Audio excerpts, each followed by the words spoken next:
नमस्कार विद्यार्थी मित्रांनो, स्वागत आहे आपल्या PMS मराठी या चॅनलवर। तर आजचा आपला टॉपिक आहे कोष्ठ। तर कोष्ठावर MCQ येऊ शकतात। SAQ, LAQ या तिन्ही पॉईंट ऑफ व्ह्यू कोष्ठ इम्पॉर्टंट आहे। तर कोष्ठ म्हणजे काय, तर पोकळी। कोष्ठाची व्याख्या काय, कोष्ठावर कसे क्वेश्चन्स येतात की कोष्ठाची व्याख्या आणि कोष्ठांग स्पष्ट करा। तर कोष्ठाची व्याख्या काय, तर स्थानानाम अग्निपक्वानां मूत्रस्य रुधिरस्य च हृदय उंडुक फुफ्फुसश्च कोष्ठ इति अभिधीयते। सुश्रुत चिकित्सा स्थान 2-12। तर आमाशय, अग्नाशय, पक्वाशय, मूत्राशय, रुधिराशय म्हणजेच रक्ताशय, हृदय, उंडूक, फुफ्फुस हे जेथे स्थित असतात त्यास कोष्ठ असे म्हणतात। कोष्ठ म्हणजे काय, पोकळी। तर षडंगानुसार विचार करण्यात आला तर मध्य शरीरात किंवा अंतरादी भागात आपण म्हणतो कोष्ठ षडंगानुसार की शाखागत, मध्य शारीरगत आणि ऊर्ध्वशत्रुगत। तर मध्य शरीरात कोष्ठ प्रेझेंट असतं। मध्य शरीरातील जे पोकळी असते, मध्य शरीराला पण उरस्थान आणि उदरस्थानमध्ये आपण डिवाइड केले। तर उरस्थानमध्ये असलेली पोकळी त्याला आपण उरकोष्ठ म्हणतो आणि उदरस्थानात असलेली पोकळी त्याला आपण उदरकोष्ठ म्हणतो। कोष्ठांगाची व्याख्या, कोष्ठामध्ये जे अवयव असतात त्यास आपण कोष्ठांग म्हणतो।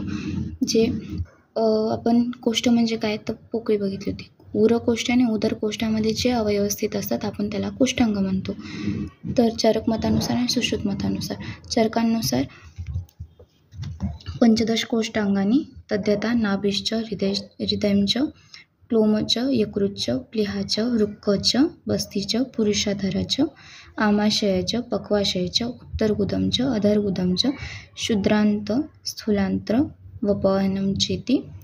चरक शारीरस्थान 7-10। तर सुश्रुतांनुसार 8 सांगितलेत। स्थानानाम अग्निपक्वानां मूत्रस्य रुधिरस्य च हृदय उंडुक फुफ्फुसश्च कोष्ठ इति अभिधीयते। हे झालं सुश्रुत चिकित्सा स्थान 2-12। सुश्रुत मतानुसार 8 आणि चरक मतानुसार 15। चरकांनी MCQ मध्ये येतं। चरकांनुसार पंचदश कोष्ठांगांनी देतात, 15 देतात, 8 देतात। तर मग चरकांनुसार पंचदश कोष्ठांगांनी हे लक्षात ठेवायचं। सुश्रुतांनुसार आपण सुश्रुतोक्त कोष्ठांग आपण अधिक व्यवहार्य मानतो, कारण ते जास्त योग्य वाटतात।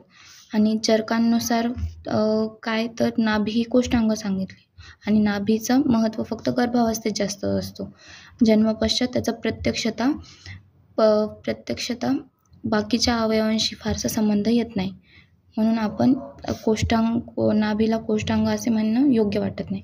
अजून वपावहनाला पण कोष्ठांग असे संबोधलंय चरकांनी, पण वपावहन ही मेदाचे धारण करणारी एक कला आहे, म्हणून आपण त्याला कोष्ठांग असे म्हणणे योग्य वाटत नाही। अजून पक्वाशय आणि पुरुषाधर यांचा कोष्ठांग म्हणून गणना करताना क्षुद्रांत व स्थूलांत्राचा पुन्हा उल्लेख केल्याने पुनरुक्ती दोष वाटतो।